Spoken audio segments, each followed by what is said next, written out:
السلام عليكم ورحمة الله.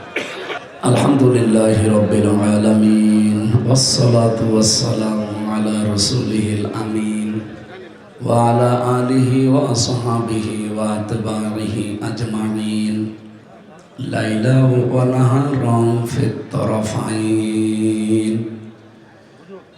فقد قال الله تعالى في كلامه المجيد وبرهانه التوحيد: أعوذ بالله من الشيطان الرجيم. بسم الله الرحمن الرحيم.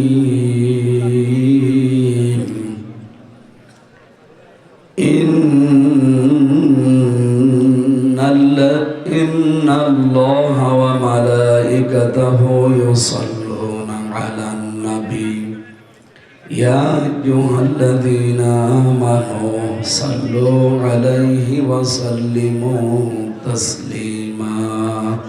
اللهم صل على محمد وآله وصحبه وبارك وسلم. الحمد لله. নাটোর জেলার সিংড়া থানার অন্তর্গত মাঝগ্রাম খেজুরতলা আলহাজ মীর শরীফুল আলম তারিক হাফিজিয়া মাদ্রাসার উদ্যোগে তাফসীরুল কোরআন মাহফিল 22 বছর চলছে। আল্লাহর দরবারে শুকরিয়া জানাচ্ছি যিনি আমাদেরকে সুস্থ রেখেছেন। সুস্থতার পেছনে এ পৃথিবীতে কারো হাত নেই। ওয়াইদা মারিদতু ফাহুয়া ইয়াশফিন। আমাদের জাতির পিতা ইব্রাহিম আলাইহিস সালাম জানিয়েছেন, আমি যখন অসুস্থ হই আমাকে শেফা দান করেন কে? আল্লাহ। সুতরাং আল্লাহর জন্য বলেন আলহামদুলিল্লাহ। মানুষের শরীরের ভেতরে আল্লাহ এমন 5টা জিনিস দিয়েছে, এটা একটার সাথে আর একটার মিল নেই, এটা কিয়ামত পর্যন্ত মিলবে না। এর ভেতরে কয়েকটা কারণ আছে। আমাদের বাংলাদেশ, ভারত, পাকিস্তান সহ এই এলাকাতে অনেক মানুষ, আমরা অনেকে এই বিশ্বাসে আছি যে আমাদের কোনো চিন্তা নেই, আমার একজন বাবা আছে।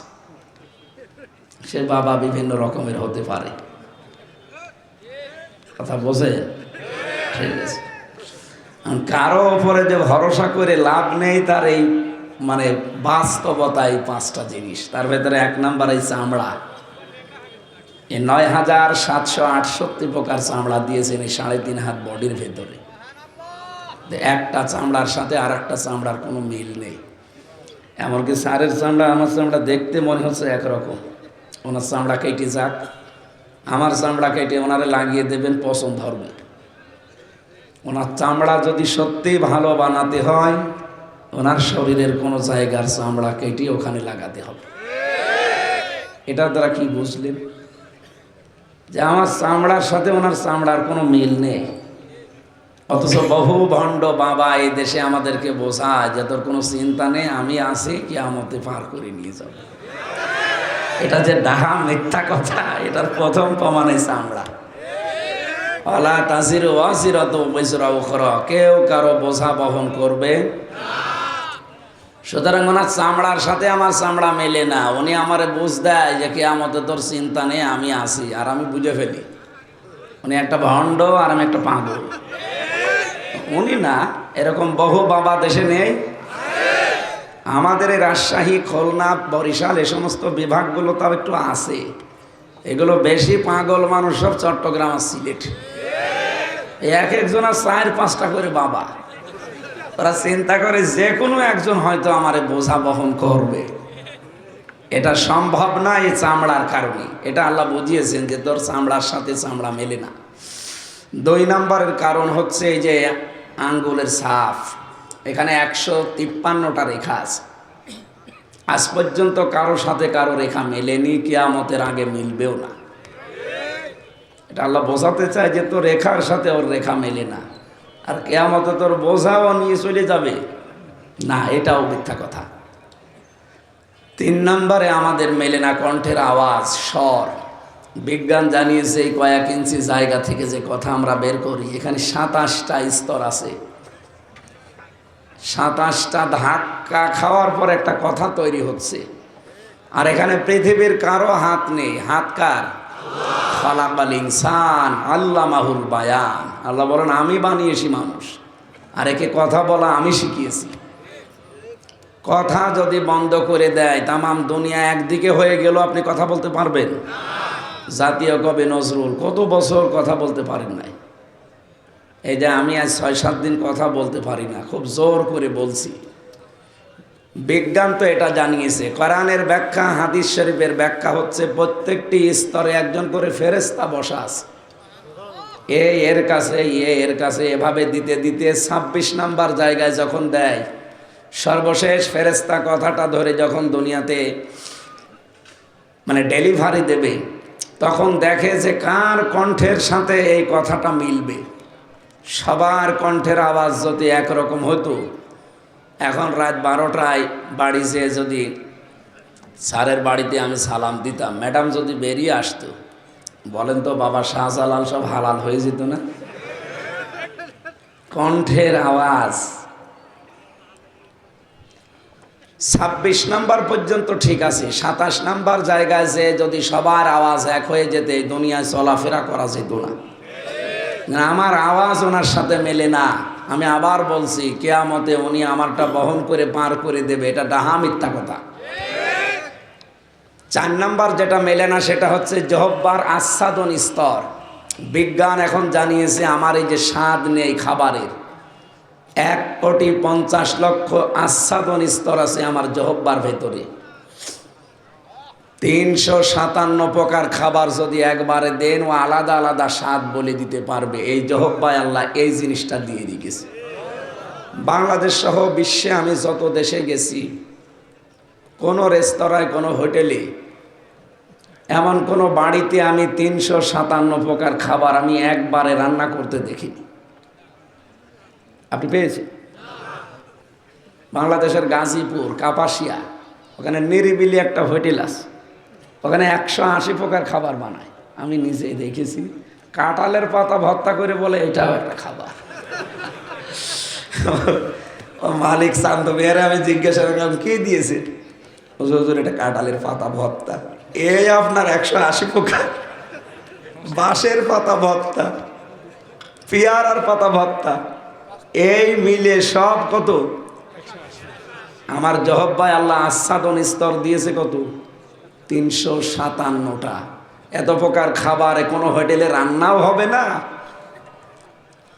আল্লাহ এটা জানাতে চেয়েছেন যে আস্বাদন এই যে স্তরগুলো দিলাম, এক একজনের কোয়ালিটি এক এক রকম, ৭ চাকার স্টাইল এক একজনের এক এক রকম। ৫ নাম্বারটা আমি পেয়েছিলাম চোখ।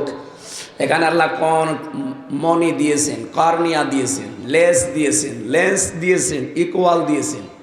১,৭০,০০০ রগ আছে এই চোখের ভেতরে। এখান থেকে মাথা সহ পুরা শরীরের সাথে সব ছড়িয়ে দেওয়া আছে। আপনি এই যে বিভিন্ন ডাক্তারের দোকানে যেয়ে দেখবেন, চেম্বারে শুধু এই চামড়াটা খুলে ফেললে পুরা শরীরের ভেতরে শুধু তার আর তার।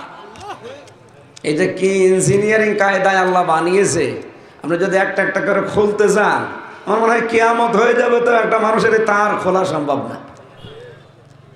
এই তারগুলোর কাজ আবার এক একটা এক এক রকম। এর সামনে আছে ফ্রন্টাল লব, এরপরে আছে অক্সিপিটাল লব, এরপরে আছে প্যারাইটাল লব, এরপরে আছে মোটর কর্টেক্স, এরপরে পেছনে আছে সেন্সরি কর্টেক্স, এরপরে দুই দিকে আছে বাকশক্তি। কম্পিউটার ভিড়ান দেখেন কি সুন্দর করে আল্লাহ দেখিয়ে দিচ্ছে। এই 5টা বিষয় আমি এক জায়গায় করে মিলিয়েছি, যে পৃথিবীর কারোর সাথে কারোরটা মিলছে না। কিয়ামতে আপনার বোঝা আপনাকে বহন করা লাগবে। সুতরাং যতটুকু ভার বহন করতে পারবেন ওই পরিমাণ কাজ দুনিয়ায় করে যান। আমার কথা বোঝা গেছে আশা করছি। যিনি আমাদের বানিয়ে কথা বলার যোগ্যতা দিলেন, এখনো যে বলতে পারছি, জবান খুলে বলেন আলহামদুলিল্লাহ। দরুদ আর সালাম পাঠের মাধ্যমে আমরা আজকে তেলাওয়াত করছি সূরা কসস, কসসের ৮৩ নম্বর আয়াত। আমার আলোচনার বিষয় আখিরাতের ঘর। এটা সবার দরকার নাকি আমাদের কয়েকজনের দরকার? সবার দরকার আখিরাতের ঘর। এই ঘর কিভাবে বানাবেন আপনি, কি কি গুণ দুনিয়ায় অর্জন করলে এই ঘর তৈরি করা যায়, আমরা কোরআন থেকে ওইগুলো শুনবো এবং বাস্তবে যেন আমরা আমল করতে পারি। সুবহানাল্লাহ আলহামদুলিল্লাহ লা ইলাহা ইল্লাল্লাহ সুবহানাল্লাহ আলহামদুলিল্লাহ লা ইলাহা লা ইলাহা ইল্লাল্লাহ মুহাম্মাদুর রাসূলুল্লাহ। আমার ভাইরা, সামনে রমজান মাস আসতেছে নাকি? আর মাত্র কয়দিন আছে? 18 দিন। এরপরে একটা রহমত, বরকত, মাগফিরাতের মাস আমাদের উপরে ছায়া ফেলবে। এ মাসটা 1 বছর পরে পরে আসে। যে কোরআন থেকে কথা বলবো বলে আশা করছি, এই কোরআনও আল্লাহ ওই মাসে নাজিল করেছেন। দুইটা শিক্ষা দিয়ে আমরা আয়াতে চলে যাচ্ছি। খুব ভালো করে শোনেন ভাই। এমনি আমার কণ্ঠ দেখছেন বসে গেছি, শরীরও খারাপ। আমার এখন 5-6 দিন হাসপাতালে থাকার কথা, কিন্তু না আসলে খালি ওনারা আপনাদের কাছে জবাব দিতে গিয়ে ঝামেলায় পড়বে, এই জন্য কষ্ট করে আসা লাগছে। ঘন্টাখানিক সময় আমার দেবেন না? আমি আখেরাতের ঘর আজকে তৈরি করে নিয়ে যাব ইনশাআল্লাহ। রব্বুল আলামিন বলেন, শাহরু রমাদান আল্লাযী উনজিলা ফীহিল কুরআন হুদাল লিন-নাসি ওয়া বায়্যিনাতিম মিনাল হুদা ওয়াল ফুরকান। এখান থেকে 3টা শিক্ষা বের হবে, আমরা 3টাই নিতে চাই। আল্লাহ বলেন, এই সেই মাস রমজান। এখানে আমি আগে আসতাম তখন তো এখানে রমজান বলে একজনের নাম ছিল, উনি কি মারা গেছে? শরীফুল ইসলাম রমজান কে? ও ওই সেই পালিয়েছে না, মানে ওই যাওয়া আসার সময় পোস্টার মারা দেখতাম তো, এই জন্য হালকা হালকা মনে পড়ছে। তার মানে তার এখনো কাজ করছে। এটা শরীফুল ইসলাম রমজান, আর এটা শরীফুল আলম তারিক। আমার ভাইরা, রমজানে আল্লাহ কোরআনে কারীম নাজিল করে বললেন হুদাল লিন-নাস। এর ভেতরে মানুষের পথ নির্দেশিকা আছে। কোন মানুষ? জীবিত মানুষ। লাম ব্যবহার করা হয় জীবিত মানুষদের ক্ষেত্রে। তাহলে কোরআনে কারীম পথ নির্দেশিকা কাদের জন্যে? জীবিত মানুষদের। যত জীবিত মানুষ পড়বে, শুনবে, বুঝবে, তত পথ নির্দেশনা পাবে। কিন্তু দুঃখজনক হলো সত্য, আমাদের এই দেশে বিশেষ করে এই 15 বছর আমরা জীবিত মানুষদেরকে কোরআন শোনাতে গিয়ে খুব বেগ পেয়েছি। 14 জায়গায় অনুমতি নেওয়ার সিস্টেম করেছিল, হয়তো আপনাদের এটাই ছিল না। হ্যাঁ, এটাও ছিল। বাকি সারা দেশে একই অবস্থা তৈরি করেছিল জালেমরা। 14 জায়গায় নেওয়া লাগবে, তাও 14 নম্বর জায়গায় যে বলবে যে এই 14টা বিষয় বলতে পারবেন না। কি বলতে পারবেন না? যে কোরআনে কারীম থেকে রাজনৈতিক কোনো কথা বলবেন না। কেন এটা বলা যাবে না? কেন? আমার এই ছোট মাথার ভেতরে কোরআনে কারীমে রাজনৈতিক আয়াত আছে 918 জায়গায়। আরে তারেক সাহেবের মতো তাদের বড় বড় মাথা, তারা তো আরো বেশি পাবে। আমার এই ছোট মাথায় যদি এত থাকে, তাহলে বড় মাথা যাদের, এদের মাথায় আরো বেশি নেই। অথচ আপনি বলেন যে কোরআনের সাথে রাজনীতির কোনো সম্পর্ক নেই। আপনি জানেন কোরআন মানে কি? কোরআন শব্দের শাব্দিক অর্থ কি জানেন? যারা এই সমস্ত কথা বলে, আমার মনে হয় সূরা ফাতিহা যদি শুদ্ধ করে আমার সামনে পড়তে পারে, আমি মিষ্টি খাওয়াবো। পড়তে পারবে না। আমি আজকে বিষয়টা দেখলাম, সূরা ফাতিহার ভেতরে আল্লাহ 29টা অক্ষর দিয়ে সাজিয়েছেন।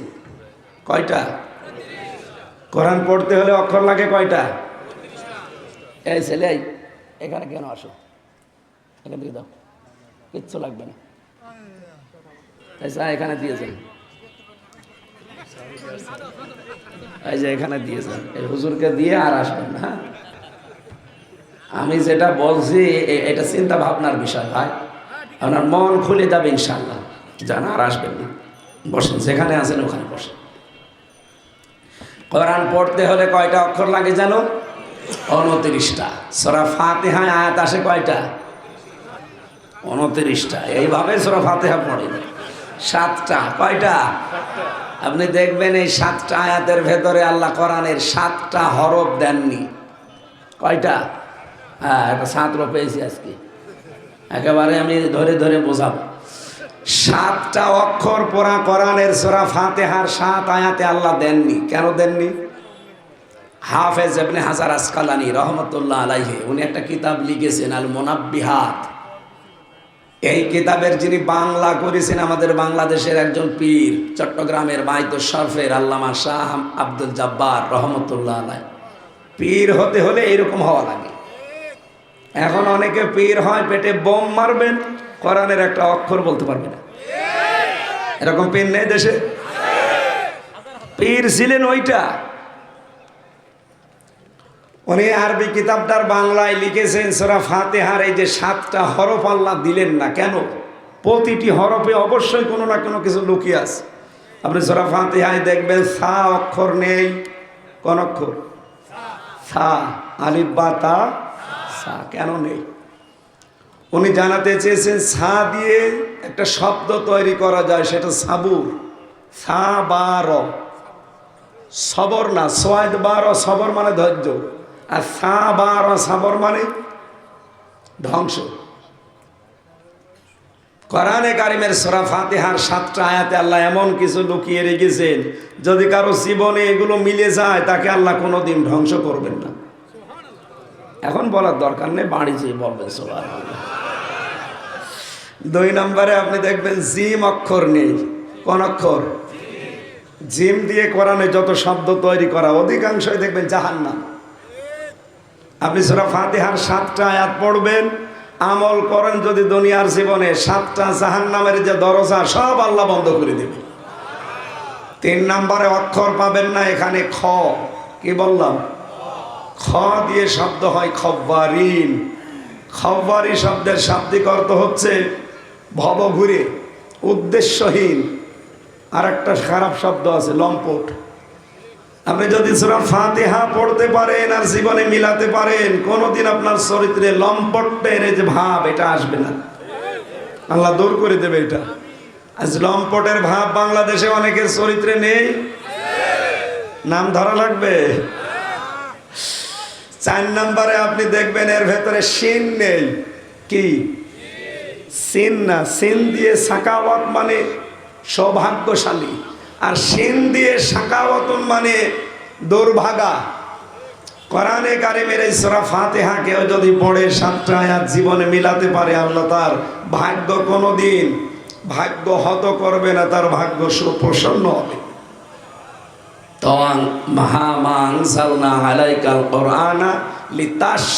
এখানে সিন আছে। আল্লাহ বলেন কোরআনে কারিম আমি আপনাকে এই জন্য দেইনি যে আপনি ভাগ্যহত হবেন, দুর্ভাগা হয়ে যাবেন না। কোরআন দিয়েছি আপনাকে সৌভাগ্যশালী করার জন্য। বলেন সুবহানাল্লাহ। 5 নম্বর যে অক্ষর নেই সেটা হচ্ছে জ। কি বললাম? জ দিয়ে কোরআনে আছে জুলমাতুন মানে জুলমুন। এটা দিয়ে বাংলা অর্থ হয় অন্ধকার। সূরা ফাতিহা জীবনে থাকলে অন্ধকার যত আছে বিভিন্ন অন্ধকার হতে পারে, এই অন্ধকারগুলো আমার আল্লাহ দূর করে দেবে। 6 নম্বরে অক্ষর পাবেন না ঝা। কি বললাম? ঝা দিয়ে কোরআনে আমি শব্দ পেয়েছি জাক্কুম। এটা জাহান্নামী মানুষদের খাবার।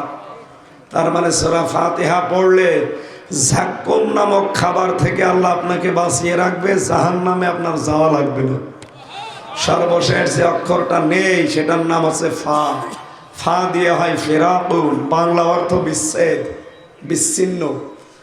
সূরা ফাতিহার আমল যদি সত্যি জীবনে তার প্র্যাকটিক্যাল লাইফে কেউ করতে পারে, আল্লাহ তাকে তার সন্তানাদি সম্পদাদি তার দেশ থেকে জনগণ থেকে কখনো তাকে আলাদা করে রাখবে না। আমাদের যিনি পালিয়েছে অবশ্যই তিনি ফাতিহার আমল করেননি, এই জন্য আল্লাহ সব থেকে বিচ্ছিন্ন করে রেখেছে। ছেলে মেয়ে থেকে, দলীয় লোকজন থেকে, বাকিগুলো নাই বললাম। এক কথা বলো না কেন? সূরা ফাতিহার ভেতরে 7টা হরফ আল্লাহ এই কারণে দেননি। আমরা বাকি যে হরফগুলো আছে এই হরফ দিয়ে সূরা ফাতিহা সাজানো। আল্লাহ পাক বলেন, আমি হেদায়েতের মশাল দিয়ে পাঠালাম জীবিত মানুষদেরকে। অথচ জীবিত মানুষদের কোরআন শোনানো এত কঠিন হয়ে গিয়েছিল এই দেশে। এখন যদিও পরিবেশ ফিরে এসেছে, আমরা যেন এটা কাজে লাগাতে পারি। বাজ্জিনাতিম মিনাল হুদা, স্পষ্ট দলিল প্রমাণ এখানে আছে। অল ফুরকান, 3 নাম্বার যে শিক্ষা, এটা হচ্ছে ফুরকান। কোরআনের 55টা নাম, তার ভেতরে এই নামটা অন্যতম। কোরআনের নাম কি? ফুরকান মানে সংবিধান। ফুরকান মানে কি?